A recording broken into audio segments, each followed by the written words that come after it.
Welcome back to Mithu's kitchen. இப்போ நம்ம கத்தாழையை வச்சு அழகுக்காக அப்ளை பண்ணுவோம், இல்லைன்னா ஜெல்லாவோ ஜூஸாவோ சாப்பிடுவோம். ஆனால் அந்த கத்தாழையை வச்சு ரொம்ப டேஸ்டான குழம்பு எப்படி செய்யறதுன்னு பார்க்கலாம். அதுக்கு முன்னாடி அதுக்கு பயன்கள் பார்த்துடலாம். அந்த பாயிண்ட்ஸ் எல்லாம் நான் டிஸ்கிரிப்ஷன்லேயும் கொடுத்துருக்கேன், நீங்கள் அதையும் பார்த்துக்கலாம்.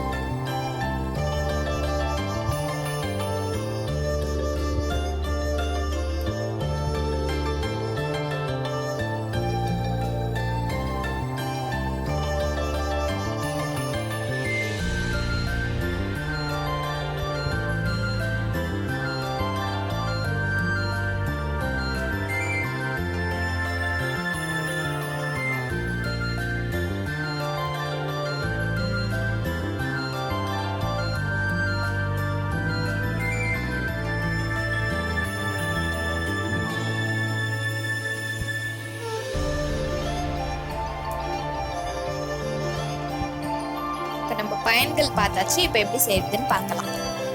தேவையான பொருட்கள்: நம்ம ஆலோவேராவை கட் பண்ணி வச்சுக்கிட்டோம்.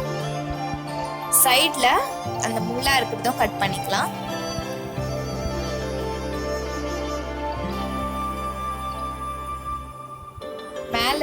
மேல அந்த லேயர் எடுத்துடலாம். ஜெல் எடுத்துக்கலாம். ஜெல்லை கட் பண்ணிட்டு இந்த ஜெல்லை தண்ணிக்குள்ள போட்டு நல்லா 5 to 6 டைம்ஸ் நல்லா வாஷ் பண்ணிக்கலாம். வாஷ் பண்ணோடனே ஒரு பேசன்ல எடுத்து வச்சுக்கலாம்.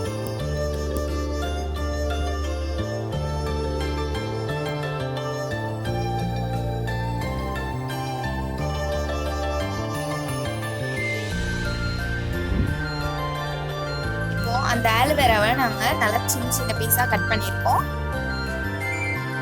வேற ஒரு கடாயை எடுத்து அதுல காஞ்ச மிளகா 15 போட்டு எண்ணெய் ஊற்றி நல்லா வதக்கிக்கணும். இது எதுக்கு அப்படின்னு பாத்தீங்கன்னா, இந்த ஆலோவேரா குழம்புக்கு ஒரு பேஸ்ட் நம்ம செய்யணும். இது வதக்கி முடிச்சோடனே மிக்ஸி ஜார்ல போட்டு இதை அரைச்சிடணும்.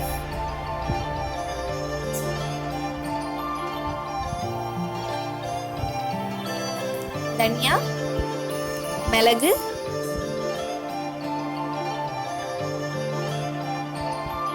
ஜீரகம், தேங்காய், இது எல்லாத்தையும் போட்டு மிக்ஸ் பண்ணிக்கலாம். இப்போ நான் வேற கடாயை எடுத்திருக்கேன். கொஞ்சம் எண்ணெய் ஊற்றி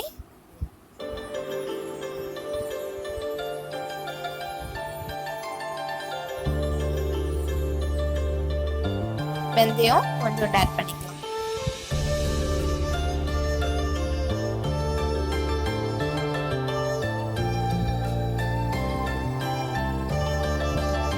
பூண்டு, கருவேப்பிலை, வெங்காயம் இது நல்லா வதக்கிக்கணும். நல்லா வதங்கிடுச்சு. அப்போ நம்ம கட் பண்ணி வச்சிருக்கிற ஆலோவேரா எடுத்து அதில் போட்டுடலாம்.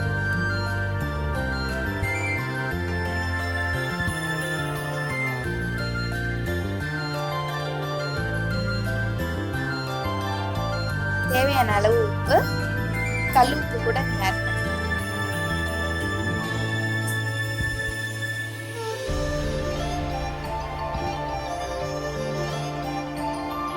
மஞ்சள் தூள் 1/2 ஸ்பூன் நாங்க ஆட் பண்றோம்.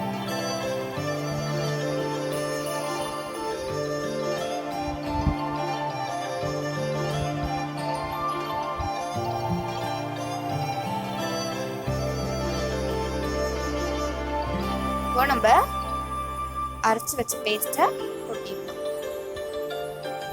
நாங்கள் பெரிய டம்ளர்ல 2 கிளாஸ் தண்ணி ஊற்றி நல்லா கொதிக்க வச்சிருக்கோம். கொதிக்கும் போது ஸ்டவ் ஆஃப் பண்ணிடலாம். ஆலோவேரா குழம்பு ரெடி. தேங்க்யூ.